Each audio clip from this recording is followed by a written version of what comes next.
Good afternoon, viewers. Thank you very much. Welcome to our second show this afternoon. We have been disrupted the whole morning, but we are back running our normal programs behind schedule, and we shall continue to do so until we finish all of them. Good afternoon, all viewers across the globe.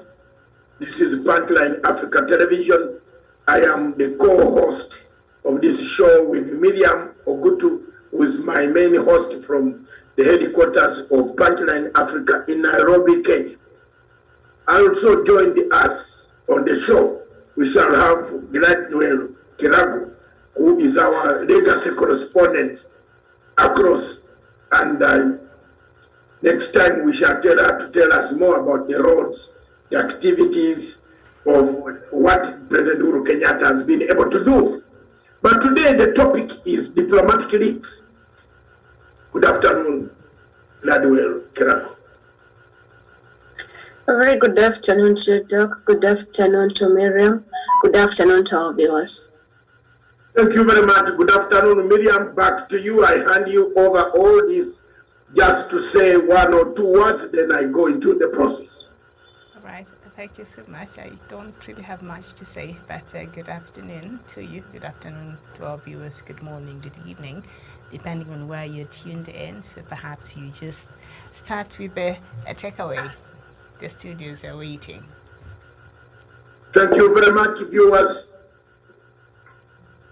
across the globe. The topic before us today is the elections. Do elections in any African country affect the economy, given the donors' hand? Every time Africa conducts elections, you hear of African countries calling for donors. And donors coming in, European Union giving money for voter education, verification of voters, materials, voting materials. Some of these projects are done in conjunction with the donor countries. But has the donor become a burden on the economy? Or has the election become a burden on economy? On the economies of African countries? The answer is yes.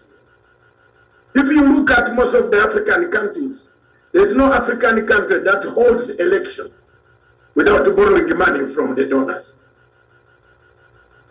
Why do we borrow money from the donors, then we refuse accountability? Because we have borrowed their money, you must tell them how much, how far, and how fair, how true, how transparent this election has been. But when it comes to telling the truth of transparency, credibility, openness of an election, African countries, most of them don't want to say fairness, free and fair elections, whether they were conducted freely as per the donors' instructions. What does this do to the economy? An economy like Kenya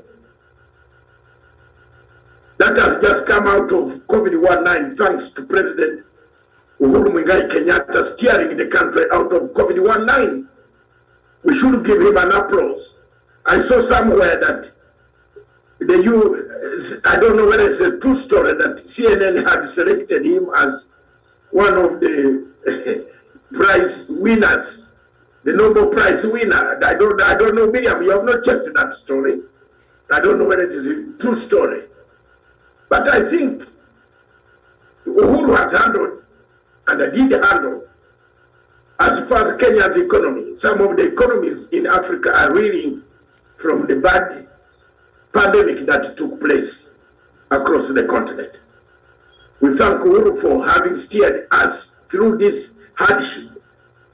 But then comes an election on top of this after the hardship. Do we pay for these elections ourselves? Yes, partly the money is borrowed. We borrow money. But do we get value for this election? Do we get value? Doesn't it affect our economy?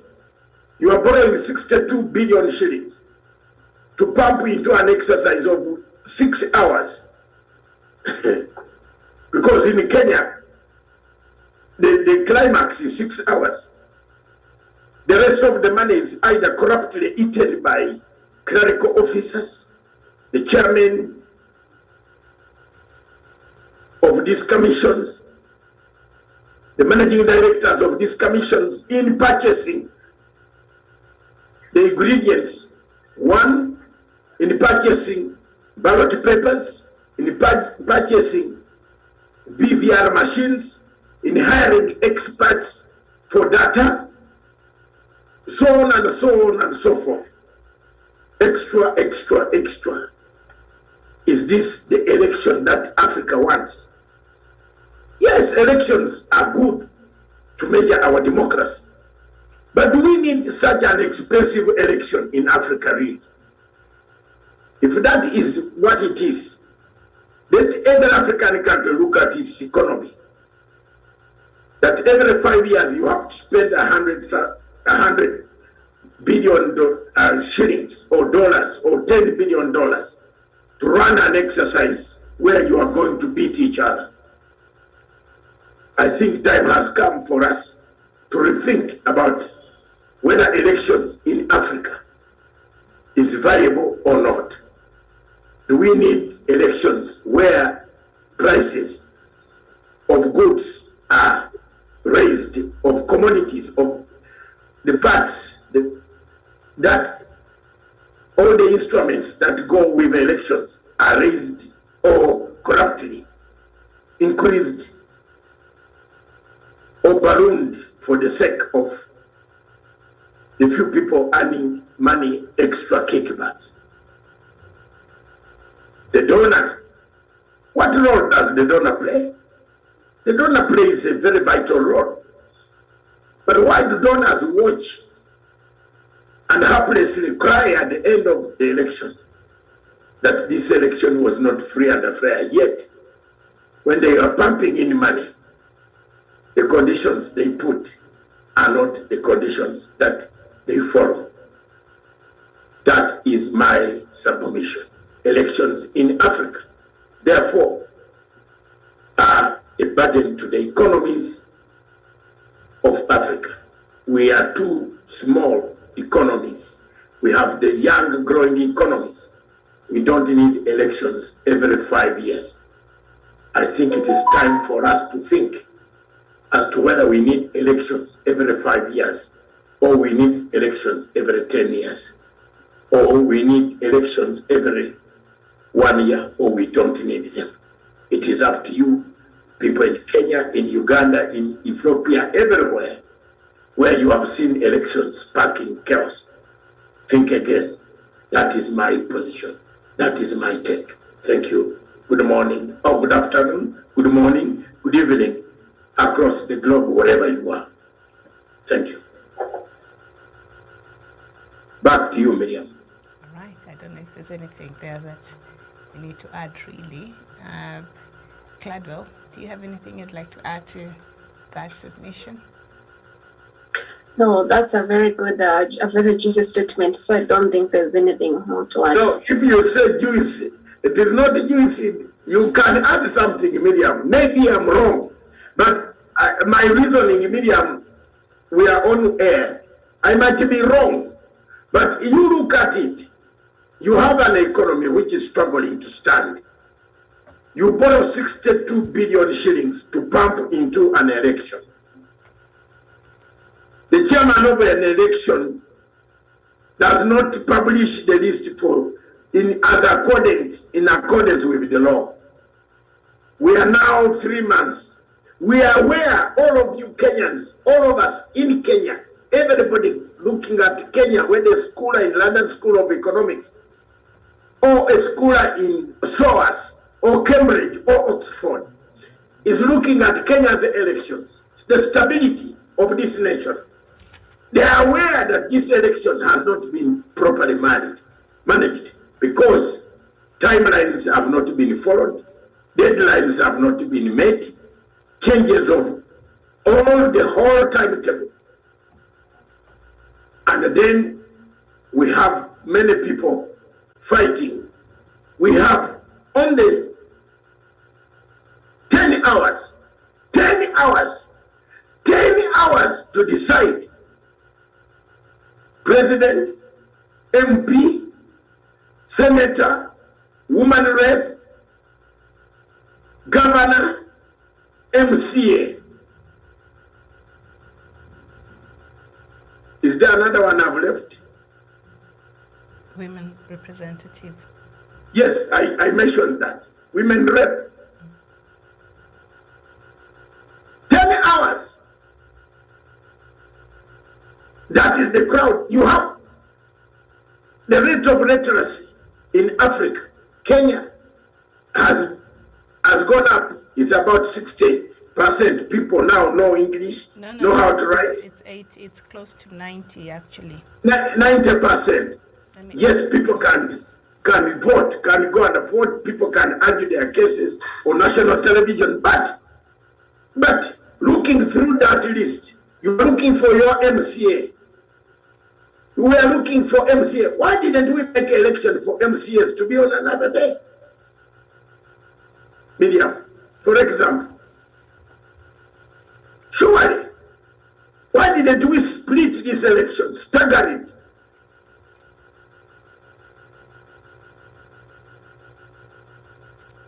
Those are the reasons why I'm saying I brought this topic. I wanted to open up people's minds to think very seriously. You go and study for 10 hours. If the 10 hours are over, they cannot, they should put an election like China, like India. India votes for 3 months. Did you know that? They vote for 3 months.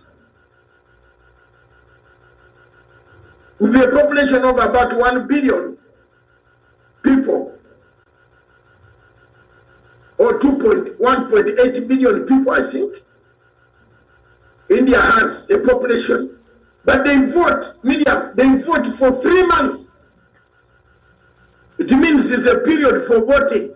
You can go and vote. Nobody is going to change it to steal your vote. You have never heard of violence because votes were stolen in India. Isn't it time for Africa to think whether this exercise can take longer, whether people can just be at your work, Miriam, and you throw your vote without you going to queue the whole day, only to be after you have you reach home, you hear the ballot box where you threw your ballot has been crushed and burned. Am I wrong? How do you feel? How do you feel? And this goes to the economy. What does it do to tourism? Between now and we are going to have a time when there's wild beast migration from Tanzania into Kenya. Tourists are not going to be coming. Most of them will say there's an election in Kenya. Tanzania is going to earn more. Isn't it time that Kenya thought about changing the dates? Tanzanian election is in December when everybody is in the mood. You chose a month which affects tourism. You chose a month when everybody in Europe is running away because winter is going to come. Let me go to Mombasa and chill and open up, put my legs up in air, go to the ocean, swim. We put an election. An impediment, structural challenge. The theme today, structural obstacles. Kenya faces structural obstacles. You go to the corruption, there are structural challenges. You want to fight corruption, the bail condition says you must release the person within 24 hours. Charge him or release him. So what do? You don't have the pen, even the paper Do you know that there are some police stations where they ask you, do you have a paper in your car?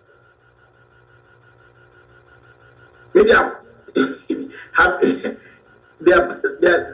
there used to be police stations in this country. But they're still there. Where they can. I remember I went to, I think, swear an affidavit. I'd lost my ID, years back before Huduma centers were here, and I had to go photocopy that affidavit. I had to be given the copy from the police station, go photocopy from outside because they don't have the papers and the photocopy machines in the police stations. And yeah, that is a reality. But Huduma centers have sort of changed that if you're looking for certain things. But if you have to go to the police station to look for certain services, you still have to do that.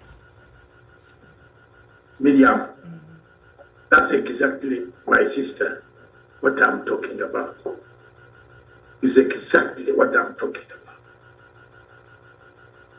We still have a police station that does not have paper.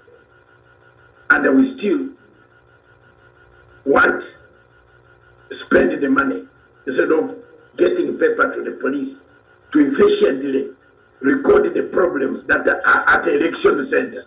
They tell you to come with your fuel. You have fuel, I cannot reach there. How do you feel when bank robbers have come to kill you and the policeman is telling you, we don't have fuel, you have fuel. So how do I send you fuel? This is the tragedy of Africa. Isn't it time for us to think about priorities, Miriam? My dear sister, I am just thinking, two of you, isn't it time, Kirago, to think about priorities?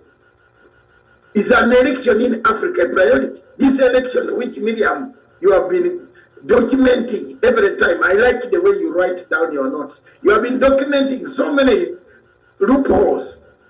Where is it going to end us? We are now here. Even we cannot choose our own people to run with. Can you see that? We have been friends. But when it comes to election, we don't become friends at all. Isn't it time that China went back and fought seriously, Miriam? The Chinese, after losing everything, Mao Zedong died, the wife wanted to take over power. Some Chinese said, no, time has come for us to suspend most of the things that we are doing and come back and think, is it the right route we want to take our country? How many people in Africa are ready to think, is this the right route to take our countries? I'm a Pan-African, and that is my message. I've given the example of the Kenyan elections. The economy is reeling after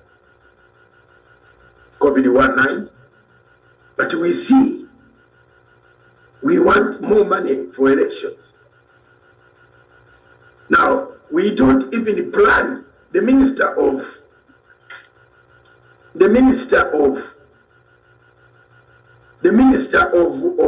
tourism, Miriam, should have told the president that, excuse me, Mr. President, while we are making this constitution, we agreed on the day that election should be in the second week, the first Tuesday of August, every year. But it kills our tourism. We rely on that month to make more money. I'm telling you the bookings that are being cancelled. I was in a certain place, a country last weekend. I saw the number, Miriam, I saw the number of tourists that poured there, Miriam.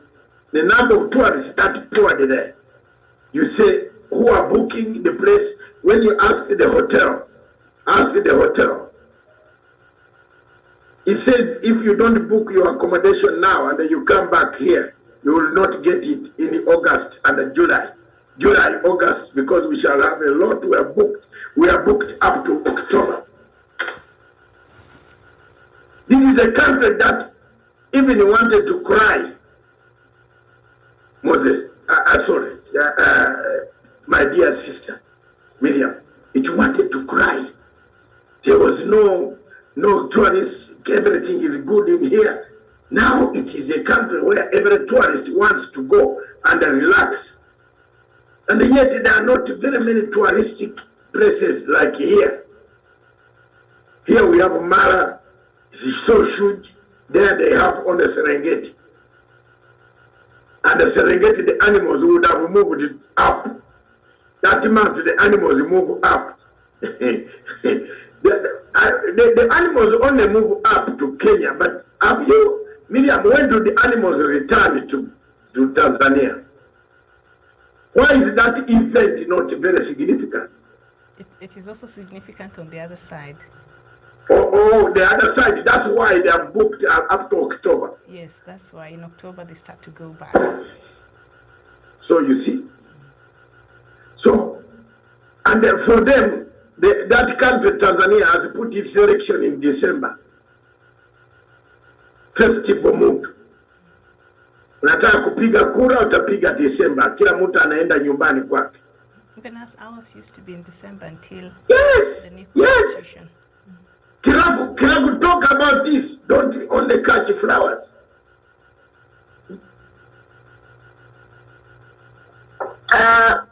Doc, just to add on what you said, with the Kenyan election, as you said, you're very correct. But again, we also have an issue with how we conduct our Kenyan election. It's a one-day activity, but that one-day activity actually makes so many things to stand by. For instance, we were hit by COVID-19 since March, that is 2020, and now we are heading to elections that coming this August. People will close their offices. Some of the businesses will go on before they pick up again almost a year or maybe next year. For example, the industry, the hotel industry, hospitality industry, most of them will shut down because I'm sure the election will affect them too. And hence our economy, we can't get back to where we are aiming to be. So I think we should also strategize to have a particular day for election whereby everybody is at home. And actually, during the festive seasons, like we used to have them during December, I think they were better off. August, we are in the middle of the year. And so most of the things will actually, let me talk also about the education. We can see the calendar we are having in Kenya, and that's why the parents are complaining more so about the school fees, because the students are going in to study for short terms because they also need to cover the syllabus. But now what happens? We're having elections on August, and also don't forget to have the school calendar, and the teachers have also to make sure that they achieved and they hit the target of the school terms. So I'm trying to show you what these elections will do when they are conducted on August. The school calendar will be affected, businesses will be affected, the offices will be affected, and hence people will again go broke, and our economy will actually be wavering. But usually the election will be, I think during around that time the schools will be closed, so I don't think that will affect the school calendar. Miriam, if you have not noted, for example, they have just opened for, is it first term? They're in for first term, they're going in for midterm. Today is date 4, they're going in for midterm 26th of this month, or that is May. They're only going to school for 2, I think it's 2 weeks. Then they go for midterm. Now I want you to see the parents when they report to school. For example, the Form 1s reported today. The teachers don't want the school administration. It's none of their business whether the student reports to school or not. What happens is you have to go to school with the full uniform, with the all requirements, with the full fees paid, and then for example, those who did their classes, some are called in the schools whereby they are at the distance. Is far. For example, Kisii boys, and for those 2 weeks, that child calls again. He or she needs transport to come back home for midterm. A midterm that is only lasting for 3 to 4 days. And when you're going back, you also need to give that child pocket money, school, and you also need to have a shopping again. Now, can you imagine what the elections will do? Because it's a one-day activity, but per what we can see, Miriam, do you think we'll have a good election? This year, the conditions are different because of COVID, but I'm sure in the subsequent, the last elections which I voted, that was not the case because we did not have COVID, and the education calendar was different. So they will be on break on that date. I can assure you of that. It will be watakuwa wamefunga Yeah. Yes, Miriam watakuwa wamefunga, yes, As Jakarta, they would but have are we, in other years, yeah. yeah, but are we currently, the way things are going in Kenya, do we look for a peaceful election? I'm positive. With the challenges that have been ongoing, I'm actually very optimistic. Yeah, the only thing we can say is let's just hope. Are there challenges? Yes. Miriam, can I, I'm that you are optimistic. Yeah, I'm optimistic. optimistic? You're optimistic of what? I'm optimistic that we will vote and we will go on with our lives. You will vote, you will vote and go on with your life. We will. But the politician, the type of politicians I'm seeing here, Jaguar, you saw what Jaguar did yesterday. Was it yesterday or today? What did he do? Jaguar, look, the people who went to Ruto invited people from Stare, is it Stare? Constituency to go to his home. They almost beat him up there. They told Ruto that, look, you are not going to force us to elect a thief. Jaguar yesterday was in demonstration. Was there any demonstrations around the Stare? He was Where demonstrating. they were, yeah, he was banning people had come, huge numbers. That's the only nomination dispute. What about the real election where a man feels he has been cheated? We should have, no, media, let's not beat about the bush. We will overcome. We can't also be doom and gloom. You know, we also have to be optimistic. Do we have challenges? Okay. Yes. Is Okay, the madam. IBC not Okay, prepared? madam. Yes. Okay, madam. Yeah. Okay, madam. Okay, I'm madam. We optimistic. can't be I only have abandoned. one country, so I have to be optimistic. No, everybody. No, you have one country. Yes. You I just have here. Everybody. So I'm just Miriam, praying that also things go well. listen to us. Listen to some people who have views. Nobody is saying they have different countries. If Kenya is peaceful, all of us are peaceful. But we are looking at triggers. We are not saying it is going to happen. But we are looking at triggers that could trigger a bad precedent. That's all. We are not saying it is going to be there. But there are signs that in this election could be triggered into chaos. For example, you yourself yesterday or the other day, you told us on this platform that you are not very comfortable with Mr. Chebukati not displaying the register, cleaning the register. He has illegally now granted an election where people are going to Against the contest. Constitution, yes. Yeah, and those like I've said, there are challenges. So Absolutely. we have not said But also there we will should be be bloodshed. optimistic Yeah, Yeah. I mean, but that there is that we can optimism. overcome these challenges. It's not the first time. Miriam, there is optimism Yes. when there is hope. Yes, I'm hopeful. I'm a hopeful. No, Kenyan. there is no. For me, I take optimism Yes. when we have learned or what we did. Yeah. But my optimism about the election ended when BBI was thrown out. That one was my hope that certain things would be changed. For example, you tell all the governors who have cases pending in court to go ahead. Is that optimism? Is that not chaos? Now you have thrown the whole towel to Mr. Electoral Commission, and it is now, I went back and discovered why the DPP said, let them go. Because there is one medium, there is a law there in the IEBC which knocks you out. Yeah. So that is hope. So now wait, why did we waste all that time? A man has paid his money. He's going to stand as a governor. Sonko has paid his money. You are going to tell him lastly that you are not standing here because there's this section, excuse me, this thing here has knocked you out. what will mad people like Songo go back to do?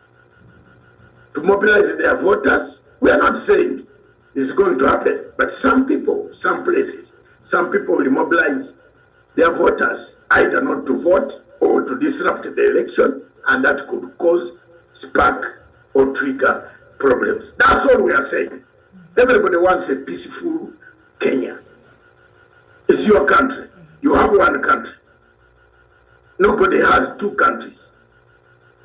Everybody in the world was born in one country. The other one, we only visit there. But there is always one country.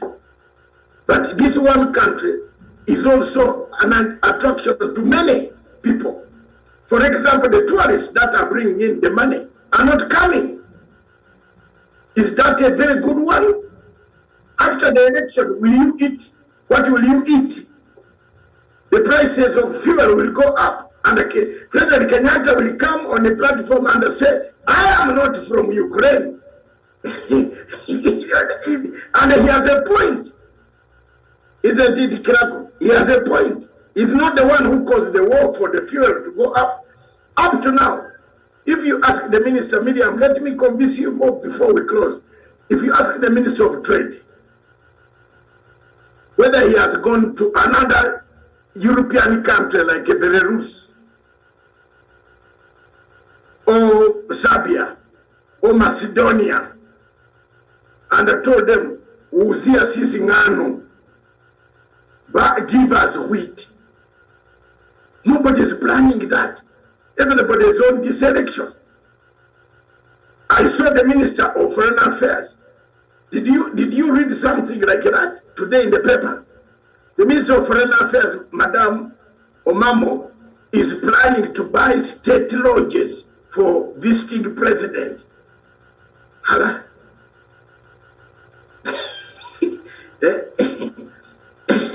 How many presidents come here every day? How many days, hours do presidents stay here? Now, if you look such a budget of Ministry of Foreign Affairs where you have to buy state lodge, I think you saw you look for it, it's on one of the papers. The ministry is planning to buy state lodges, no, guest houses for visiting president. How many guest houses will you buy? How many? Why don't we turn Intercontinental Hotel, hire it from the owners, and leave it there? Miriam, why don't people plan that way? Have you seen that? Intercontinental Hotel is about to be changed into shops. Why don't we buy that one? Why doesn't the government convince the owners? This is what we call thinking strategic management. Convince the owners that sell us that hotel. It is a hotel for presidents and the guests of the state. All of them are there. You only need to give service, maintain the beds. One president comes, goes to sleep there. It's a big hotel. So of about 600. But that will require the government to put money there. So what is the difference with these state guest houses they want? It will be almost the same thing. No, the state houses will be state lodges. The state guest house.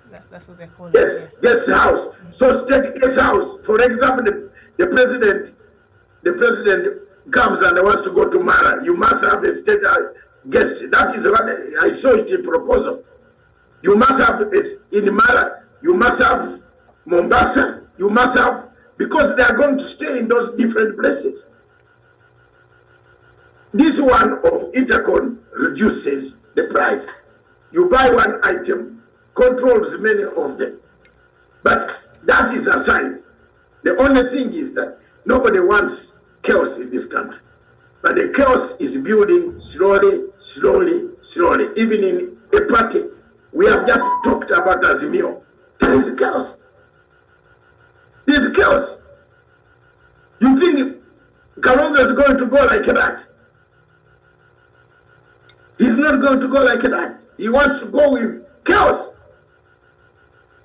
And leave us depressed, those of us who had hopes.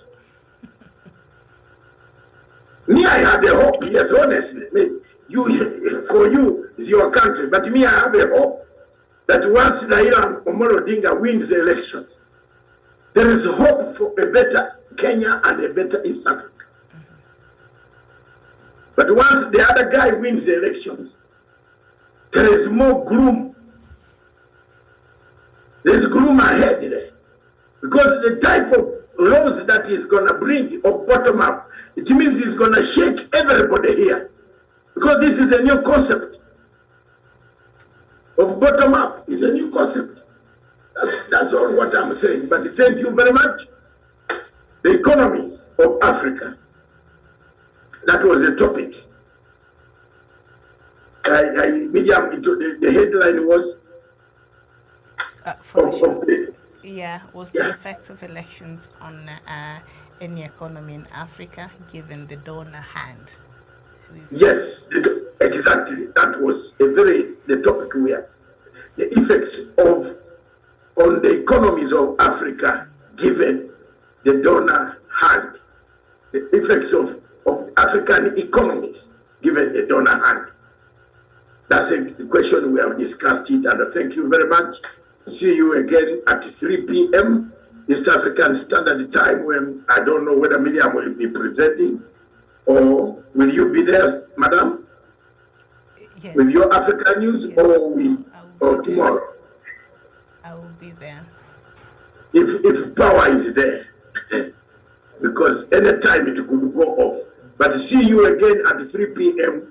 for the Diaspora Dispatches by Miriam Ogutu at 3 p.m. East African Standard Time. Thank you very much, all of you. Thank you, Miriam. Goodbye. God bless you.